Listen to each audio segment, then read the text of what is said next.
Hello friends, आज हम बनाएंगे मैंगो सूजी केक और ये मैंगो सूजी के साथ बहुत ही अच्छा फ्लेवर देगा।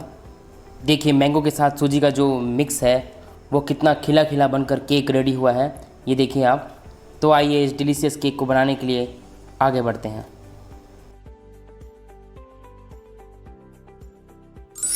Welcome to kitchen with Prajay, good food better health. Channel को सब्सक्राइब कर लें और हमारी अगली रेसिपी नोटिफिकेशन के लिए बेल आइकन को प्रेस कर लें।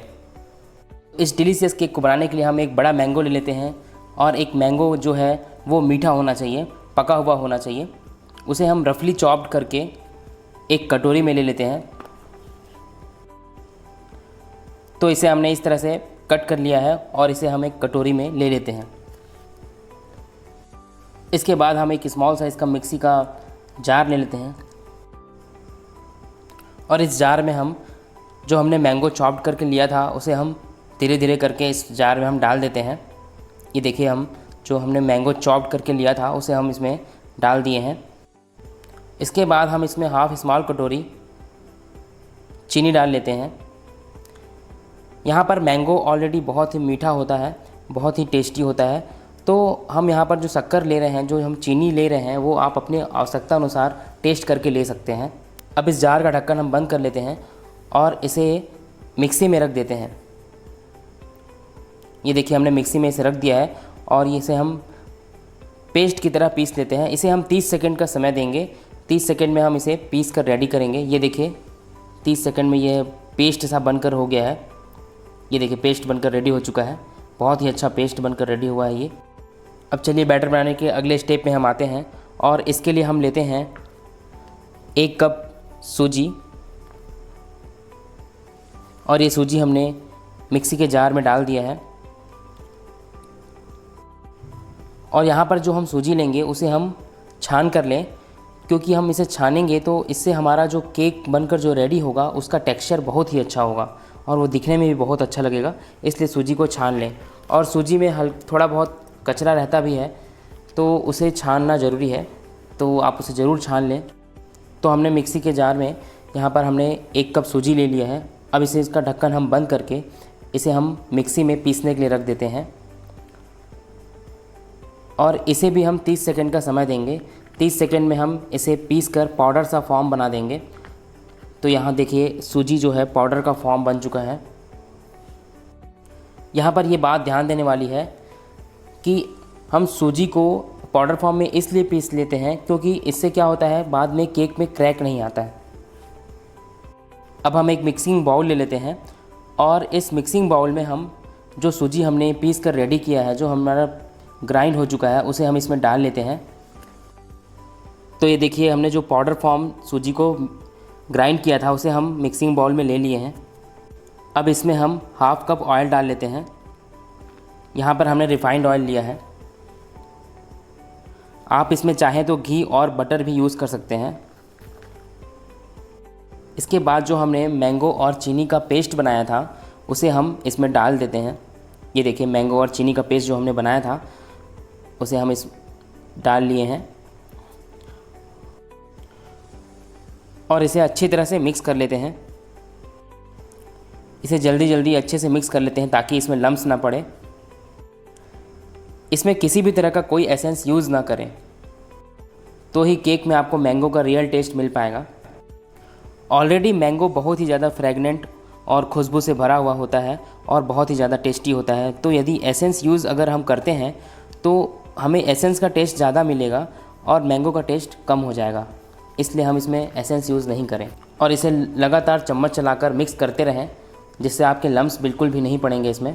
ये देखिए हमने लगातार चम्मच चलाकर इसे मिक्स किया है, इसमें बिल्कुल भी 1% भी लम्प नहीं पड़ा है बिल्कुल भी। तो ये मेथड आप फॉलो करें। अब इसे मिक्स करने के बाद हम इसमें हाफ कप दूध ले लेते हैं। ये देखिए हाफ कप दूध हमने इसमें ले लिया है। यहाँ हमने सूजी का यूज़ किया है तो हम यहाँ पर मीठा दही भी यूज़ कर सकते हैं और यहाँ पर खट्टा दही बिल्कुल भी यूज़ ना करें, नहीं तो आपका टेस्ट और जो केक है वो पूरी तरह से बिगड़ जाएगा। अब इस बैटर को अच्छे तरीके से बनाने के लिए इसे पूरी तरह से लगातार मिलाते रहें, चम्मच चलाकर लगातार मिलाते रहें। ये देखिए दूध डालने के बाद भी हम इसे लगातार चम्मच चला रहे हैं जिससे बिल्कुल भी लम्स नहीं दिखाई दे रहा है आपको। अब ये बैटर हमारा रेडी हो गया है। इसे लगभग हम 30 से 35 मिनट के लिए सेटल होने के लिए रख देते हैं। इसे ढक्कन लगाकर 30 से 35 मिनट के लिए हमने रख दिया है। अब जब तक बैटर सेटल हो जाता है तब तक हम केक टिन तैयार कर लेते हैं। इसके लिए हमने एक टिफ़िन बॉक्स जो लगभग हर घर में अवेलेबल होता है उसको यूज़ करेंगे। इसके लिए हम किसी तरह का कोई स्पेशल केक टिन यूज़ नहीं करेंगे, क्योंकि हम हमारे चैनल में हमेशा ये प्रयास करते हैं कि हमारे घर में जो सामान अवेलेबल हो, हर घर में जो सामान ईज़िली अवेलेबल हो, उससे ही हमारा डिज़र्ट या डिश जो बन जाए। तो इस केक टिन को या इस केक टिफ़िन बॉक्स को रेडी करने के लिए हम सबसे पहले इसे डस्टिंग करते हैं। और डस्टिंग करने के लिए हम 1 टीस्पून ऑयल और 1 टीस्पून आटा इसमें ले लेते हैं और इसे हम पूरी तरह से अब हाथ की सहायता से ही इसमें लेप की तरह लगा लेते हैं और इसे चारों तरफ हम लगा लेते हैं। और इस तरह से इसकी डस्टिंग हमारी कंप्लीट हो गई है। और इसे हम डस्टिंग की जगह आप इसमें बटर पेपर भी यूज़ कर सकते हैं, लेकिन बटर पेपर हर घर में ईज़िली अवेलेबल नहीं होता, इसलिए हम डस्टिंग का ही यूज़ कर रहे हैं इसमें। अब इसका डस्टिंग करके हम इसको साइड में रख देते हैं। इसके बाद हम बेकिंग के लिए तैयारी करते हैं और बेकिंग के लिए हम सबसे पहले एक कढ़ाई ले लेते हैं और इस कढ़ाई को हल्का सा गर्म कर लेते हैं। लगभग 4 से 5 मिनट इस कढ़ाई को हम गर्म कर लेते हैं। उसके बाद इसमें हम सिंपल जो नमक होता है साल्ट वो यूज़ कर लेते हैं और वो हम 5 से 6 चम्मच इस कढ़ाई में हम डाल देते हैं। उसके बाद हम एक कटोरी को उल्टा करके इस नमक के ऊपर हम इसे रख देते हैं। इसके लिए हम कोई केक टिन स्टैंड या फिर कोई स्पेशल इसमें यूज़ नहीं कर रहे हैं। हम हमारे घर में जो भी अवेलेबल हो उससे हम बनाने का प्रयास कर रहे हैं और इसलिए हम कटोरी को उल्टा करके इसमें रखते हैं। अब 30 से 35 मिनट हो चुके हैं, तो अब हम देखते हैं कि जो हमने बैटर सेटल होने के लिए रखा था वो कैसा बना है। तो ये देखिए, जो बैटर हमने सेटल करने के लिए रखा था वो बहुत ही अच्छे तरीके से सेटल हो चुका है। बहुत ही अच्छा दिख रहा है हमारा बैटर। अब इसमें हम 2 छोटा चम्मच बेकिंग पाउडर डाल लेते हैं और इसके बाद हम इसे हल्का हल्का मिला लेते हैं। इसके बाद हम इसमें 1/4 कप दूध डाल लेते हैं। अब हमने इसमें 2 छोटा चम्मच बेकिंग पाउडर और 1/4 कप दूध डाल दिया है। अब इसे धीरे धीरे हल्का हल्का मिक्स कर लेते हैं। ध्यान रहे यहाँ पर बहुत तेज़ी से बहुत जल्दी मिक्स ना करें, क्योंकि यहाँ पर हमें सिर्फ बेकिंग पाउडर को ही मिक्स करना है अच्छी तरीके से, इसलिए हम इसमें हल्का हल्का चम्मच चलाकर मिक्स कर लेते हैं। तो ये देखिए, हल्का हल्का मिक्स करने के बाद हमारा जो बैटर है फाइनली रेडी हो चुका है।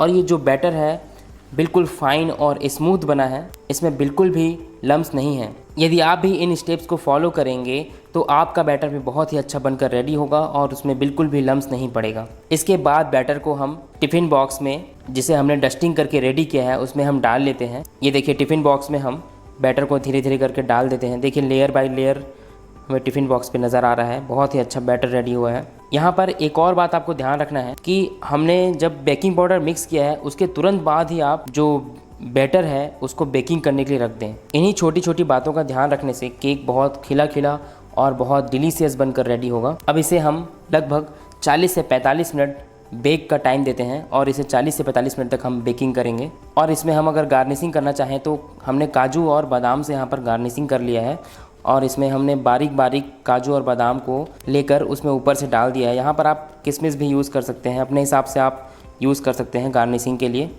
इसे आप ओवन में भी बनाकर रेडी कर सकते हैं, उसमें भी आपको 30 से 35 मिनट का समय लगेगा और 180 डिग्री टेम्परेचर में बेक करना पड़ेगा। तो इस तरह से हमने केक को कढ़ाई में बेक करने के लिए रख दिया है और इस तरह से हम इसमें ढक्कन लगाकर इसे 40 मिनट के लिए बेकिंग होने के लिए रख देते हैं। और अब 40 मिनट्स हो चुके हैं, तो हम यहाँ पर एक टूथपिक लेकर इस केक में टूथपिक को डालकर चेक कर लेते हैं। अगर हमारा टूथपिक पूरी तरह से सूखा हुआ निकला तो केक पूरी तरह से बेक हो चुका है, और अगर हल्का गीला या चिपचिपा निकला इसका मतलब हमें और बेकिंग के लिए टाइम देना पड़ेगा। 5 से 10 मिनट और हम टाइम दे सकते हैं। तो ये देखते हैं हम, हमारा जो टूथपिक है ये पूरी तरह से सूखा हुआ है, इसका मतलब हमारा केक जो है पूरी तरह से बेक हो चुका है। अब इसे कढ़ाई से बाहर निकालकर हम ठंडा होने के लिए रख देते हैं। इसे नॉर्मल तरीके से ठंडा होने दें। नॉर्मल एटमॉस्फेरिक टेम्परेचर में ये ठंडा हो जाएगा। अब इस टिफ़िन बॉक्स को हल्का हल्का चारों तरफ से लूज़ करके हम इसे निकाल लेते हैं और एक प्लेट में ले लेते हैं। अब देखते हैं कि यह केक जो है पूरी तरह से ठंडा हो चुका है और इसे हम प्लेट में निकाल लेते हैं। तो ये देखिए, इस केक का निचला हिस्सा भी कितना बेहतरीन तरीके से बेक हो चुका है और ये जो केक है बहुत ही स्पंजी और बहुत ही सॉफ्ट बना है। तो क्यों ना आप भी इस टिप्स और ट्रिक्स को ध्यान में रखते हुए इस शानदार रेसिपी को बनाएं और इस मैंगो सूजी केक को ट्राई करें और हमें अपना एक्सपीरियंस बताएं और हमें अपना सजेशंस, अपने सलाह और अपना एक्सपीरियंस हमें कमेंट बॉक्स पे शेयर करें। अगर आपको ये मैंगो सूजी केक बनाने की रेसिपी पसंद आई हो तो प्लीज़ वीडियो को लाइक करें और शेयर करें।